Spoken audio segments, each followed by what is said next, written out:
Hello friends, వెలుగు వైపు ఛానల్కి స్వాగతం. దేవుని నమ్ముకుంటే అన్ని సంతోషాలే ఉంటాయి, ఏ కష్టాలు రావు అని చాలామంది అనుకుంటారు. కానీ వాస్తవం ఏంటో తెలుసా?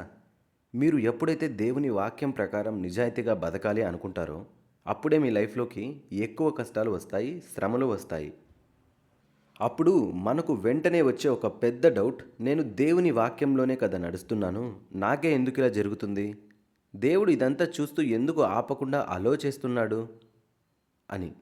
ఈరోజు ఈ ప్రశ్నల వెనుక ఉన్న అసలైన నిజాన్ని, దేవుని మాస్టర్ ప్లాన్ని తెలుసుకుందాం. ఈ వీడియో ఖచ్చితంగా కష్టాల్లో ఉన్న ప్రతి ఒక్కరికి ఒక గొప్ప ధైర్యాన్ని ఇస్తుంది. చివరి వరకు చూడండి.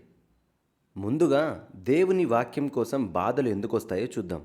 ఈ మోడర్న్ సొసైటీలో తప్పు చేయడం, అబద్ధాలు చెప్పడం చాలా ఈజీ అయిపోయింది.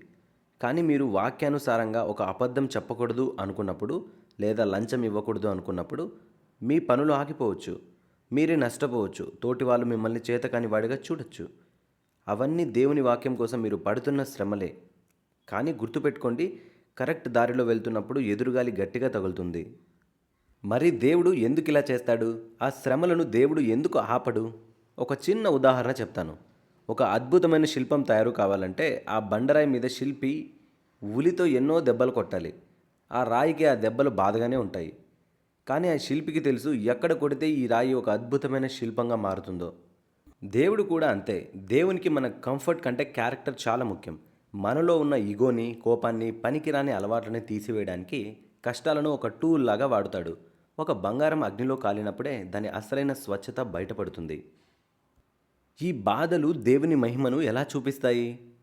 చీకటి ఎంత చిక్కగా ఉంటే చిన్న దీపం వెలుగు కూడా అంత స్పష్టంగా కనిపిస్తుంది కదా. అలాగే మన చుట్టూ కష్టాలు ఉన్నప్పుడు మనం కుంగిపోకుండా దేవుని మీద పెట్టుకున్న నమ్మకమే ఆయనకు మహిమ తెస్తుంది. ఇన్ని కష్టాల్లో కూడా అన్నీ కోల్పోయినా సరే, ఇతను ఎలా ఇంత ధైర్యంగా ప్రశాంతంగా ఉన్నాడు అని మిమ్మల్ని చూసి ఈ లోకం ఆశ్చర్యపోవాలి. మీలో ఉన్న ఆ ధైర్యం చూసి వాళ్ళ దేవుడు దగ్గరకు రావాలి అనే ఫీలింగ్ రావాలి. మీ లైఫ్ ఒక గొప్ప సాక్ష్యంగా మారాలి. అక్కడే దేవుని మహిమ బయటపడుతుంది. ఇక చివరిగా దీనివల్ల మనకు వచ్చే లాభం ఏంటి? మనం ఏం నేర్చుకోవాలి? బైబిల్లో ఒక అద్భుతమైన మాట ఉంది. శ్రమ ఓర్పును, ఓర్పు పరీక్షను, పరీక్ష నిరీక్షణను కలుగజేయును. కష్టాలు వచ్చినప్పుడే మనం ఎమోషనల్గా స్ట్రాంగ్ అవుతాం. మనలో ఒక ఓర్పు వస్తుంది.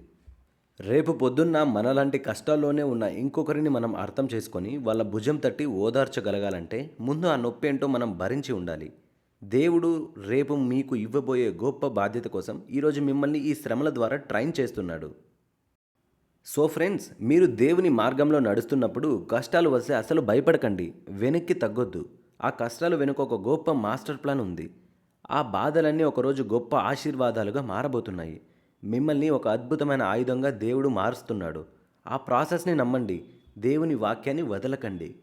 ఈ వీడియో ఈరోజు కష్టాల్లో ఉన్న ఎవరికో ఒకరికి ఖచ్చితంగా ధైర్యాన్ని ఇస్తుందని నమ్ముతున్నాను. ఇది మీ వాళ్లకు ఉపయోగపడుతుంది అనుకుంటే తప్పకుండా షేర్ చేయండి.